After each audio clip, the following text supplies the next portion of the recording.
Hi everyone. Today we're going to look at Michael Craig Martin's painting called The Eye of the Storm. He did this 2002, so Michael Craig Martin is what we call a contemporary artist, and the movement that he is most closely associated with is pop art. Although, pop art kind of comes from the 1960s. It was he always studied under artists that did pop art, so he's a kind of continuation of pop art. So if you're describing his style, it's pop art, and he's also a contemporary artist, and he works in acrylic on canvas. And this is a really big thing now, bearing in mind that the Klimt piece I showed you last time was 180 centimeters by 180 centimeters. I am 180 centimeters tall, so that painting is my height, and then my height is its width as well. This painting is 335.3 times 279.4 centimeters, so it is absolutely massive, right? So that's something that's got to be taken into account when we discuss this painting, is its vast size. So I know I should have really started by giving you a research task, but I'm also aware that this is the material that you guys need for your exams. So I'm going to go straight into composition and subject matter today, starting with subject matter, sorry. And then we'll do some research on this guy later. But listen, so I know that research always helps us understand better where the artist's coming from, and helps us better understand their work. But I'll explain some of the themes in it, and hopefully that will kind of take care of a wee bit of the research. But we will have to do some research because that's 5 points in your paper as well. And this is Eye of the Storm, and many of you may have seen it before. And if you haven't, you were probably not expecting it to look like this. So it's a still life picture, but it's not your normal still life. And it certainly isn't a picture of a storm or the eye of a storm. So that title must be metaphorical. And we will try and dig down into what he could be talking about as we look at the painting. The first thing we're going to do is we're going to comment on Michael Craig Martin's use of subject matter. Okay, his choice of subject matter, sorry. And what do we notice about all these subjects? Now, I am going to send another video for you to watch today, and it's Michael Craig Martin discussing his work. I think I might even send another one of him making his work, although that would be more useful when you're talking about materials. And a lot of the ideas that we're about to go into, Michael Craig Martin talks about in his discussion of his work. So it's quite interesting stuff. So you may have noticed that these objects are all man-made objects. They are all mass-produced objects. And one thing that he talks about when he speaks about his work is that many of these objects, or these objects generally, are all designed with an idea in mind of planned obsolescence. Obsolescence. If something's obsolete, it means it's no longer required. It's not useful anymore. It's not necessary. So planned obsolescence is the idea that objects are made with a limited lifespan. And you see the light bulb there, right? And that's quite a prominent image in here, of quite a prominent piece of subject matter. The light bulbs last for a certain amount of hours. And you'll see on packets of light bulbs it tells you how many hours they last for. Now, the reason that light bulbs say how many hours they last for is because years and years ago, when light bulbs were first marketed, they realised that they could make light bulbs last for a very long time. But all the people that made the light bulbs decided to do a deal where they would all decide that all their light bulbs would last the same length of time. And that means that they wouldn't be doing anybody else out the market, and they would be limiting the competition between themselves. So, you listen to that and you think, well, that's a bit sneaky. We could have light bulbs that last much longer. That'd be better for the environment, better for everything. But it started with light bulbs, and now it's the way that many things are made. You'll maybe notice that phones don't last forever, and I think they have got an expiry date planned into their design as well. So that's one of the things that Michael Craig Martin is commenting on with this choice of subject matter. In still life, we often see more beautiful objects, natural things like flowers and plants, or even, you know, bones and skulls and things, and ceramic ware and stuff. Not this, not here, right? This is not your typically beautiful subject matter. The first thing that we notice that unites this subject matter is all mass-produced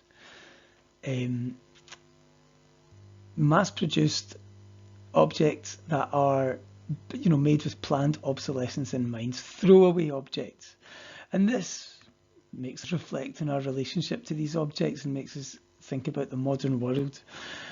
Is this a good thing? You know, that all these things are, you know, you can see lots and lots of different functions around here, but everything is plastic, well, you know, mostly plastic, and will be thrown away eventually. So that's the first thing to think about with this choice of subject matter.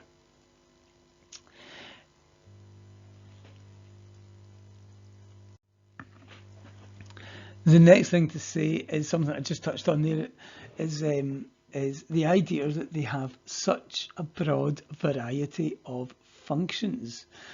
And see if you can recognise all the functions that we have in here. We've got a fan for keeping people cool. In the very back, we've got a metronome for keeping time, safety pins for fastening things, a pillbox. Actually, I think that this might be a detail. This might not be the full painting, so we'll just use this just now.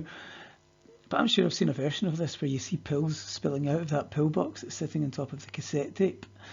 Handcuffs. There's a broad range of functions in here. That, I think, personally, right, when we look at that, it makes me think about the kind of chaos of the modern world, that there are so many things for us to fulfill all the millions and millions of different functions that are required in our lives now. It makes me think that almost the more these things are produced, the more we're encouraged to use, you know. But anyway, so that's the second thing to comment on here, is the variety of function in the object. So the first thing to think about in subject matter is the fact that all these objects are you know, throwaway objects that are designed, you know, with an expiry date in mind. They're designed with planned obsolescence in mind, and also that they've got such a wide variety of function. And then something else that I touched on earlier as well is the man-made aspect. Okay, so we don't see any evidence of nature in here. Later on, when we look at colour, we'll be talking about colour, and we'll be talking about tone, and we'll notice that the use of colour and tone is not natural either. But to launch into that idea, the idea that these are all man-made objects and none of these have anything to do with nature. In fact, you might say, and this is, I wouldn't bother writing this down, but you know, you might say that some of these replicate, you know, the rules of nature, the light bulb, the fan, you know, instead of the sun and the wind, and the pills, I suppose, as well. You know, that's often natural functions that medication is there to do as well. So there we go. So there's three things to say about his choice of subject matter, and then I want you guys to think about what meaning this brings to the picture. Okay, now it's very much a comment on the modern world, and like I say, it's called the eye of the storm. Now the expression "the eye of the storm" means at the centre of the storm, where actually things are calm. However, we talk about the eye of the storm to mean the centre of chaos. You almost think of it almost as a cause of chaos, not quite, but almost as a kind of cause of, or something central to the chaos. Eye of the storm. So he's definitely thinking that, you know, there's an idea of chaos running through this, right? Now we've spoken about the subject matter and how the wide variety of functions here maybe starts, you know, as thinking about the chaos of our lives and how many different things that we now need just to live and survive and you know, progress through the modern world. But chaos is also very, very is very much a part of the composition here. So the first thing I'm going to, my thoughts get quite chaotic when I try and consider this painting because there's so much going on. So let's break it down. Okay, so size, I think we have to talk about size is the first thing. So that's the first point you can make about composition here, is the relative size of the objects have been changed, which kind of disassociates us from their meaning a little bit. Okay, so yes, we can recognise a safety pin, and yes, we can recognise a light bulb, but when the safety pin is the same size or bigger than the light bulb, then we find that confusing. And yes, we recognise what the objects are, but we're definitely a bit confused. We know that they're not sort of real or beside each other, or, we could even say, oh, is he trying to suggest like lots of distance in here? But he's not, because of the overlap. We'll come to that in a second. So the relative sizes have been played with and changed, and that separates us from the meaning of these objects a little bit, I would say. Okay, so things become a bit more chaotic that way because we don't, we're not understanding them as following the normal laws of physics and behaving as they should. Okay, and I just touched on something there, and that was overlap. So, for example, do you see that green sandal at the bottom left-hand corner? Now we could say, okay, so that sandal looks like it's about.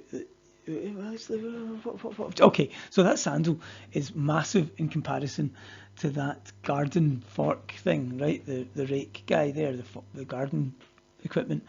I don't know what you call those actually. It's not a trowel. I'm going to call that a garden fork, okay? But and so we would maybe think to ourselves, oh, but then so that the sandal must be much further forward. But then with the handcuff overlapped in the sandal, then the sandal overlapped on the garden fork. The overlap is telling us that, there's not lots of distance in here. Everything is crammed together, basically. That's what it's telling us. Okay, so all these things overlapped give us the impression that all these objects are squeezed together. So this makes it very, very busy, right? And in fact, you could lead on to say that you could talk about how there's no to very little negative space in here. I would maybe consider that pink towards the top as negative space, but there's very little of it, and there's so little of it, it doesn't even read like negative space. It doesn't make you feel like there's any room in the picture, probably because it's so bright and intense and warm that it feels like it's coming forward. But anyway, in terms of negative space, there's none to very little, and therefore this thing feels chaotic. Okay, we've spoken about that before in class, but you take away negative space, you get the idea of chaos. Now, people that are talking about this painting are comparing it to Juan Sanchez Cotan, and this is what I mean by saying when you think about the paintings beside each other, it helps you understand them each better. We can now understand Cotan's painting as being something that's more calm, more ordered, more structured, and is by somebody with a much more serious outlook in life. And this one is much more about, chaos and the nonsense of the modern world. The other thing we can say about the arrangement is that, again, about this not following the laws of physics, there doesn't seem to be much gravity at play in here. Things don't seem to be sitting on top of things as they should. There's a lot of things that seem to be floating. I mean, they're all crammed in, but they still don't sit on top of each other. So he seems to have removed gravity from, the thing that's happening in here as well. Again, you remove the laws of physics, what you get, chaos. Laws of physics being the things that keep reality in order. So that's another thing he's done to get this idea of chaos involved as well. So we've got relative size, we've got overlap, lack of negative space, and we've got the lack of physical rules like gravity and things sitting on top of each other. So there you have three things to say about this piece of work as well. So for the rest of it, now that was very fast, I realised today, so sorry about that, but as I say, I'm in school today, so not able to do this live, but that's been about 15 minutes, so that gives you guys about half an hour to then write some notes up about that, and if you need to add to your notes from last time, you could do that as well. Okay, I hope you found that insightful in some way, people. I'm looking forward to reading your work. Thank you.